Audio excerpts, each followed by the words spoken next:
Utah football has the chance to make history in 2024. How can they do it? We're going to discuss on today's Locked On Utes. You are Locked On Utes, your daily podcast on the Utah Utes. Part of the Locked On Podcast Network. Your team every day.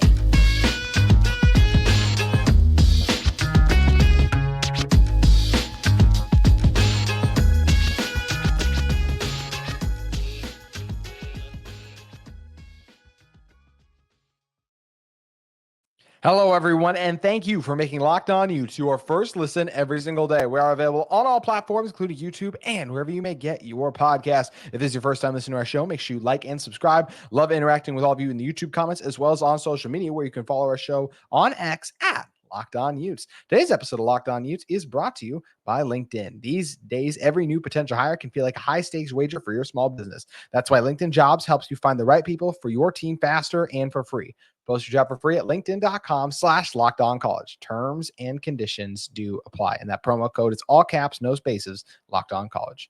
My name is JT Wistrcill, former intern inside the University of Utah Athletic Department. And on today's show, going to be talking about how Utah can make history in 2024. And Utah is not the only team that has the opportunity to make history in 2024. Colorado, Arizona, Arizona State. Let's look to other conferences in college football. Washington, Oregon, USC, UCLA, also Texas and Oklahoma. What do they all have in common? They will be joining new conferences. Yes, obviously the SEC and Big Ten is an upgrade over what the Pac-12 was and what, the Big 12 was, but they will all be going into other Power 5 conferences. Once again, it's kind of just a lateral jump in what we would have considered back in the day. Lateral, now a step up because of the SEC and what the Big Ten has become. But because of those kind of jumps, that's not how college football normally was when you see teams move up. Usually it would take them a few years to become relevant enough to compete in those conferences. A la Utah football. It took Utah a long time to break through and finally win their first Pac-12 championship game. And yes, they made it there on multiple occasions, but they couldn't quite break through quite yet and beat some of those other teams in there. So it took them time to get up to strength. Then they were able to break through and win one.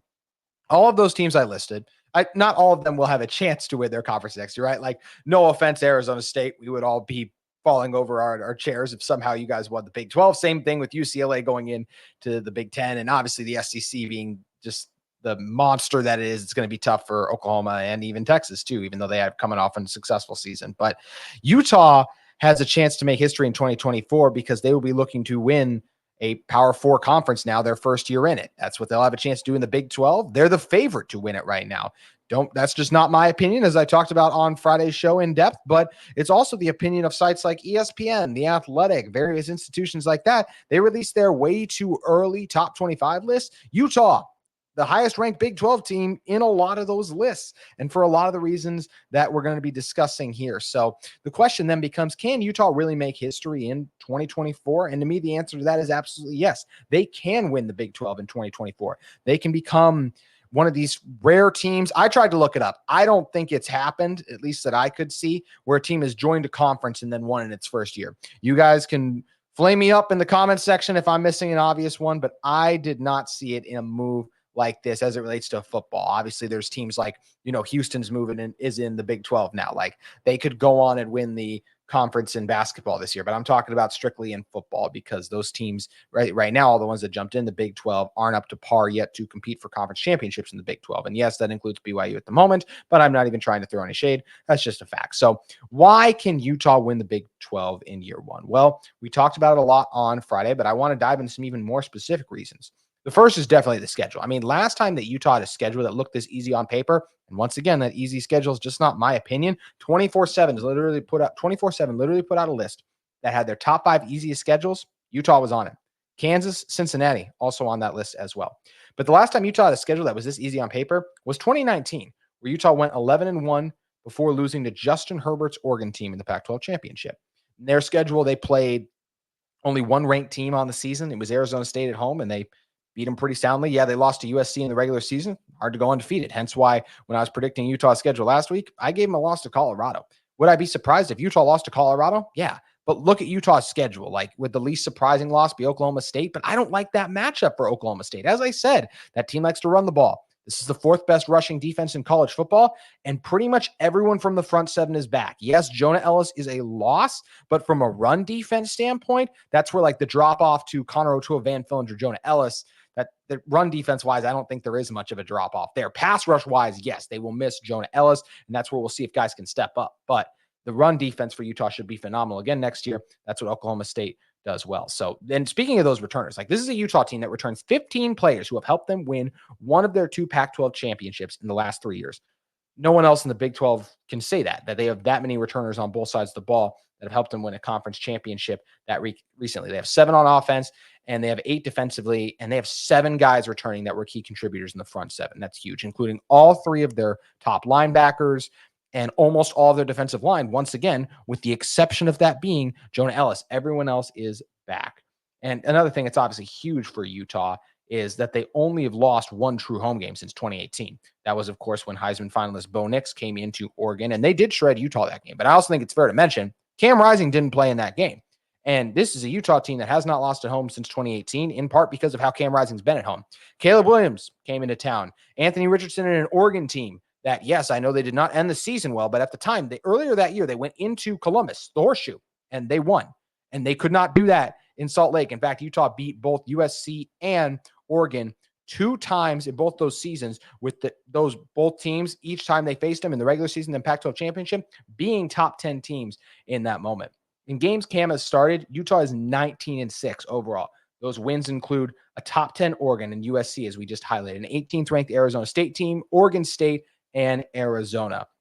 And I'm not going to act like they're invincible, right? Like, yes, they have some losses. They lost that first year to USC. That's where it's funny that they went 3-0 against USC, yet they lost in Cam's, they lost at USC going back at that one point when it was Keaton Slovis, I think it was, that was making plays at them. But at Oregon State, Ohio State to CJ Stroud in that one, at Florida, at UCLA. So actually, even just reading over, I got my notes wrong. Utah did not lose Cam Rising's first start at that was the year before them when they lost with Tyler Huntley there. They did not lose. That was Cam's they did the flea flicker. That was iconic. So they did not lose there. But yes, so Utah's lost some games on the road, but that's where let's look at the schedule. Where are the really tough games on the road? I'll give you at Oklahoma State. Utah can be a 1-loss team and be absolutely fine if that's the game they lose. Once again, I don't think that's the game they're going to lose because I like that matchup for Utah. But other tough road games. I mean, at Colorado, at UCF, maybe. Like, I don't expect Utah to have trouble with Utah State, Arizona State, Houston, and even UCF. It's like, I like KJ Jefferson, and UCF can do some good things, but like, what should be on the line for Utah when those teams face off November 29th? That shouldn't, like, Utah should just take care of business and steamroll them. And they should beat Colorado. I predict that to be a loss because that's a matchup where I'm like, ooh, Shedeur Sanders, I think he's going to be a Heisman finalist. I think their improved offensive line will allow him to make more plays back there too. So that's where I still look at it and I'm like, okay, there's going to be a loss that Utah stumbles on, but it's hard to find many losses on this schedule. And a reminder, the only person to come into Salt Lake City and beat a Kyle Whittingham-led Utah team since 2018 is Heisman finalist Bo Nix. No Heisman finalists. I'm looking over this. Fafito, I was a slim chance to be a Heisman finalist, but right now, I don't see him doing that. So I don't see a Heisman finalist coming to Salt Lake this season. And even the last one who won and how about the guy who won the Heisman Trophy, Caleb Williams? He couldn't beat Utah there with Cam Rising there. So that's where I like Utah there. And I know Utah plays Alan Bowman, right? But like he lost to South Alabama last year at home. Even Fafita lost to USC, a team that Utah beat 3 times. So I really like Utah's odds and chances to make history in 2024. In fact, they have the best chance of all of the teams that are moving into a new conference to win. They have a better chance than USC. They have a better chance than Oregon. Then Washington's rebuilding now a little bit, but Oregon will have a chance to be really good right away, right? Better chance than them, better chance than Texas, because they have to go against juggernauts like Ohio State, Michigan, Alabama, Georgia, arguably all top 4 or top 5 programs in college football. And yes, maybe Alabama will slip slightly because Kalen DeBoer and Nick Saban. Kalen DeBoer is a really dang good coach, and I don't think they're going to slip very much, especially with Jalen Milroe still there. So Utah gets to avoid those big dogs. Where are the big dogs in the Big 12 in terms of like that level? They just left in Texas and Oklahoma. Utah should win this conference next year, and it's going to be very interesting to see if they can hold up and do it. But it's not a done deal that Utah is going to win the Big 12, of course. So I do want to talk about what could stop Utah from making history and winning the Big 12 their first year as a member of the conference. We want to discuss that with all of you in one moment. But first, let's talk about our friends at LinkedIn Talent Solutions. When you're hiring for your small business, you want to find quality professionals that are right for the role. That's why you have to check out LinkedIn Jobs. LinkedIn Jobs has the tools to help you find the right professionals for your team faster and for free. LinkedIn isn't just another job board. They have a vast network of more than 1 billion professionals, which makes it the best place to hire. It gives you access to professionals you can't find anywhere else. LinkedIn does all that while making the process easy and intuitive. It's super easy. You'll get notifications about the jobs you've applied for. It's super easy to download the app and get started, or just log on and create your portfolio, resume, all that. Hiring is so easy when you have that many qualified candidates. It's so easy, in fact, that 86% of small businesses get a qualified candidate within 24 hours. 2.5 million small businesses are using LinkedIn for their hire. Once again, 2.5 million. It's such a big number that I stumbled over it because I couldn't believe it was that big.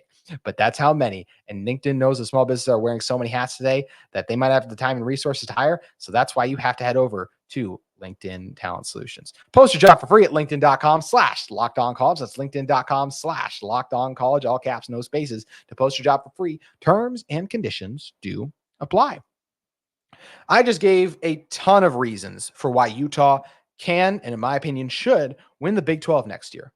But it's not for sure going to happen. And there are a number of things that could derail Utah's Big 12 title hopes. Now, I hope a lot of you Big 12 fans that I'm sure will be in the comments saying, like, this guy doesn't know what he's talking about. How could you say that a team could come over and win it right away? Stay for this part of the video, because that's where I'm going to answer some of the things that you bring up and why Utah might not win the Big 12 next year. First, just anytime you're playing new teams, styles, tendencies, all that, I just think there is an opportunity for more slip ups. Like Utah and playing in new environments, I'll say as well. None like when Utah had to go to Florida, because I know they have to go to Florida this year. Going to Florida in December is not going to Florida in August. And also Florida, well, I mean, UCF is trending up. Obviously, the Gators trending down a little bit, but like I still expect by the end of the year, the Florida Gators to be a better team than UCF. Time will tell on that front. But Utah going to face these new teams, new styles, new tendencies. When Utah played Chip Kelly, they've coached against him several times. They know what kind of adjustments, all of that things. You know what he's going to do. Even Lincoln Riley this year, they had a good feel on from what worked against them last year. Obviously, Morgan Scalley with what he was able to do defensively was incredible. I'd be interested to see, like, if some of these NFL teams, like wherever Caleb Williams ends up at, I still think it's going to be the Chicago Bears. Sorry, Justin Fields. And I think he can still play, and Fields will have a bright future. But I would be interested to see if one of these NFC like North teams, if that's the case, like the Minnesota Vikings going to hire Morgan Scalley to be their defensive coordinator if like Brian Flores were to leave, because it's like, we need to stop Caleb Williams. Because I think Caleb can be that good at the NFL level. I just thought Utah had it figured, did a great job because they were able to create pressure and do so many things that the Trojans offensive line really struggled to pick up in those matchups too. But yeah, that's one thing where you just, once again, new styles, new tendencies. So things you watch on film, and anytime there's just this element of new, right? New atmospheres, new environments. I won't say new climates as much, but just like it's a lot of new, there's new stuff, new things. That's why it's very difficult usually, and takes teams time to transition. Utah doesn't have to worry about all that because their talent is already there, but there's that element of like knowing your opponent. That's really not. Yeah, of course Utah can watch film, but that's just something that they won't have that experience. Like, oh, we've played against these guys before. We know what they're thinking. We know what they like to do, all of that. Utah will be able to see that on film, but they won't know for sure because they haven't played them yet. Also, looking more like internally at Utah's roster for like why they might not repeat as Big 12 champs. To me, it's, not repeat. We could do that next year, hopefully, but not get a Big 12 championship in year one if the secondary and offensive line don't come together. I like the pieces that Utah's added for their secondary, and they didn't do a lot on the offensive line, which I've kind of said before. I don't love, but I'm like, all right, it's fine. We'll see what kind of happens from here. So for the secondary wise, like I liked what I saw from Hall or Ritchie in the bowl game. You know, you get Gilman coming over from Stanford now, and you get other, like obviously Vaughn's still there. I'm excited for more Smith Snowden, CJ Blocker. You get Calhoun coming over from Michigan, and there's other defensive backs. Jack Rabbit or just Rabbit, Maurice Rabbit, I think some nickname like that. Name escaping off the top of my head. And another corner transfer from Georgia Tech, whose name has also left me right now. Like Utah, I like the pieces that Utah's added. And in Morgan Scalley, Sharif Shaw, we trust when it comes to the secondary play. It's been sensational at Utah, but every position group does have a down year at times. And I don't see once again, the front seven was really good last year. And it's all the same guys back. Like why would they dip? But the secondary, it's like, okay, there's a lot of new pieces there. Cole Bishop, Sione Vaki aren't exactly easy to replace. So I could see where maybe that's not a seamless transition. And then if you look at the offensive line for Utah, I said it before, but no one on the offensive line should be a lock to start based on their performances last year. And that's the three guys returning. I think Spencer Fano will be this team's starting left tackle. I think he's the best option there. And I thought overall he still did a lot of really good things last year. But I also don't think you would watch and go, oh yeah, he's an elite offensive lineman to this point. He's not yet. He was only a freshman. So that's where that job should still be open. You should only have that job on lock if you're elite. All a Braden Daniels moving from right tackle to left tackle. Satao Laumea, we knew he was going to start. Keaton Bill's another guy we knew was going to start too. So same thing with Coley at center and then Mokafisi too at right guard. All those guys should not have locks on their starting positions. They should have to earn it. And whether it's those guys earning it, they had some ups and downs last year, as I highlighted, or it's new pieces, there's going to be questions there. We've always said in Jim Harding we trust when it comes to the offensive line, and when Utah is their normal starting quarterback, that's been the case. But the running game wasn't as stout as we were kind of hoping it would be last year. And part of that was because of missed blocks up front. So that's why I do want to see a bounce back from the offensive line. They didn't add any transfers to this point, and I'd be surprised if they picked one up after the spring who's going to end up starting in the fall. So that is something where it's going to be very interesting to see how this offensive line works together. And I could see a world where maybe they disappoint a little bit and Cam Rising's under pressure. No quarterback thrives under pressure. Maybe like Caleb Williams creating off schedule, but in general, you're best when you have a clean pocket and time to do your thing, go through your progressions, or even when you can escape the pocket on the move and make plays. But even that you can escape because there's some pressure, but that is coming at you at every angle. So that's where the offensive line could potentially be a part of the reason too, why Utah, it just doesn't come together. Also, what if the Big 12 just has teams that rise up and surprise us? What if UCF with KJ Jefferson, Gus Malzahn, what he's trying to do, he's got new coordinators in there. I mean, he said 6-6 is unacceptable, which I understand kind of, but it's also hard when you make that jump up to a difficult conference like that. So that's where I think that's a good answer for the fans, but you also got to be a little realistic. But what if BYU is better than we think? That's another one. Colorado, I already mentioned their offensive line, some things. Iowa State could be good late in the year. I like Matt Campbell still. I think he does a number of good things too. So yeah, I'm trying to, also like TCU, they were just in the national championship game 2 years ago. No one thought they would be. They should be better next year. So what if they surprised Utah somehow? We already mentioned Arizona, Oklahoma State. What if this Big 12 is better than we anticipate? Right now, I'm anticipating a conference that cannibalizes itself like the older Pac-12, with the difference being I think Utah is good enough to rise above that because of the returning talent they have back, Keeley being Cam Rising. Because when you have a guy like that at quarterback, you don't usually have that bad of stumbles. And that's why Utah was able to, even though they lost some regular season games, still win a Pac-12 championship. Because they, once again, did they lose games? Yeah, but they avoided, like Washington lost to Arizona State a couple years ago.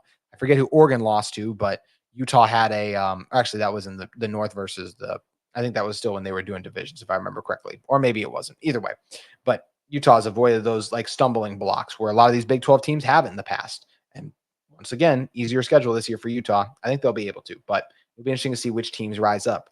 Another thing for like, why could Utah not make history and win the Big 12 in their first year? They've faltered in some big road games in the past. I laid out some of their losses. You lost at Florida. They've lost at Oregon State now twice during the last 3 years. If you look at other big road losses, you lost to UCLA. And I know some people will be like, oh, that's not a good loss. Like that DTR, Zach Charbonnet, UCLA team, they had only 3 losses. One of them was they got upset by Arizona, but like outside of that, I think it was to Oregon. And then they lost a shootout versus USC where Caleb Williams just made a few more plays. Like that was a really good UCLA team at the time. And those are the kind of things where Utah, once again, like Utah stumbled on the road versus them. If you lose 2 or 3 road games, I don't see that happening on Utah's schedule, or just say games in general, right? Like what if Utah stumbles against Oklahoma State? I could see a world where they lose against Arizona. I could also see, just because it's a rivalry, where BYU comes in and beats them, even though I don't expect that. And all 3 of their final games, while on paper right now, I'm like, Utah should win. If you're telling me Utah lost to them, I'm a little surprised, but I'm not like, there's no way. Versus right now, like Utah's not losing at Arizona State. That's just not, I feel very confident saying that's not going to happen. So that's one thing this Utah team will have to avoid, is faltering in big road games multiple times, like they did the last time Cam was healthy. They lost to UCLA. They lost to Oregon on the road. Tiebreakers allowed them to make the Pac-12 championship game, and they capitalized when given that opportunity. But you don't want to put your faith in the hands of tiebreakers. So that's where it'll be important for Utah to just go in and win those games and get it done. So I definitely think Utah has a chance to make history in 2024. The negatives to me are more nitpicks, where it's like, okay, if this happens, if that happens, versus other teams are like, oh, if our, like once again, going back to Utah's offensive line, the Utah offensive line was not abysmal last year. Like, it wasn't great last year. I still think you can say it was pretty good. I'd say good. I don't think pretty good. I'd say good. But even that, where it's like other teams are like, man, you could be Colorado and literally need like 5 new starters up front. That's not what Utah's to do. And a lot of these Big 12 teams have a lot to replace. Utah's not one of them because they have so much returning talent back, like a Brant Keith, who I haven't even mentioned yet, who could be the best tight end in college football by the time that won all the college football major tight ends award by the time I'm doing a podcast like this a year from now. So be interesting to monitor and see how it goes for the Utah football team as it pertains to Big 12 play in 24. Before we get out of here, I want to talk to you about the Utah men's basketball team in one moment. But first, I want to talk to all of you about another sponsor of our episode of Locked On Utes. It's our friends at FanDuel Sportsbook. Happy Super Bowl to all who celebrate from FanDuel, America's number one sportsbook. If you're like me, Super Bowl Sunday is all about scoring the best seat on the couch, whether that's grabbing your favorite football snacks and placing some super bets. What I love about Super Bowl Sunday is watching the games and all the crazy things I can bet on. And you go to FanDuel right now and say, will Chris Jones and Nick Bosa both record at least half a sack plus in this game? Or will you put the San Francisco 49ers to get the win? Will you put the Chiefs to get a win? So many options available at FanDuel Sportsbook. As the time I'm recording this, 49ers -2.5 at the moment. I don't like betting against Patrick Mahomes. I'll just say that and leave it there because there's going to be a lot more time to talk about this game on the week. But don't forget, there's lots of ways you can get in on the action with FanDuel. You can bet on who will win Super Bowl 58 as well as which player will score a touchdown first, how many points will be scored, and so much more. New customers can join today and you get $200 in bonus bets if your first bet of $5 or more wins. Just visit FanDuel.com/lockedon to sign up. That's FanDuel.com/lockedon. Make every moment more with FanDuel, an official sportsbook partner of the NFL. Alrighty, closing this one out, let's talk about some Utah men's basketball. The Runnin' Utes had a week to lick their wounds after 2 disappointing defeats up in Washington, and they got a big win against Colorado. This is a good Colorado team. They're 15-7 now because Utah was able to get this win against them, and it was just a team win, right? Still no Raleigh Worcester, and even like if you told me Brandon Carlson was going to shoot 2 for 10 from the field and have 5 points, I would have been like, oh, I'm nervous. But he also got it done defensively, had 2 blocks. How about Hunter Erickson with 2 blocks as well in this one? But Lawson Lovering came back for Utah. He pitched in with 9 points, had 8 boards too, getting it done there. Davion Smith with 17. Also 21 from Madsen Bajema, hitting a couple threes too. Just a nice team win at home, defend home court in the Huntsman. That's what Utah was able to do here. And a couple other things that they did really nicely in this game. I thought they did a really good job in the transition game as they led in fast break points 21-7. And another thing that Utah did a good job of in this one was distributing the ball. You get 15 assists too. So impressed by Utah to be able to just find a way to get a win at home against a good team. They needed good wins, and they got crushed on the offensive glass. They gave up 15 offensive rebounds to just 4, and you still win games. So that's where I'm impressed with Craig Smith's team. And the shooting percentages, it's funny because of all those offensive rebounds. Colorado had a chance to go up big with second chance points, but they weren't able to do it. Colorado was 25 of 66 from the field. Utah was 26 of 56. It's like Colorado shot 10 more shots, but Utah shot 46% to their 37% from the field. So Utah just capitalized and made some plays in those moments and opportune times. It's going to be interesting to see if Utah can make the NCAA tournament at this point. Some of those road losses that they now have really hindered them a little bit, but get a huge upset against an Arizona team. It's an Arizona team that is currently ranked 11th at the moment, and it's going to be interesting to see what happens with that too. Because yes, they came back and beat Stanford, but they've been kind of teetering at different points on the year. So can they keep up their consistency against Salt Lake? Then you take on Arizona State this week too. Continue to win at home because then you go on the road. The California road trip, yeah, I know UCLA is not good this year, but you never know in a game like that. And USC has the talent to make that one interesting too. So lots of things to keep an eye on as it remains to the Runnin' Utes. And we're going to keep you covered on all things Runnin' Utes, Utah gymnastics, Utah women's basketball, and of course, Utah football on Locked On Utes all week long. So make sure you guys hit that subscribe button, leave a review on Apple Podcasts. And thank you for all of you who make us your first listen every single day. We look forward to bringing you more Utah coverage the rest of the week.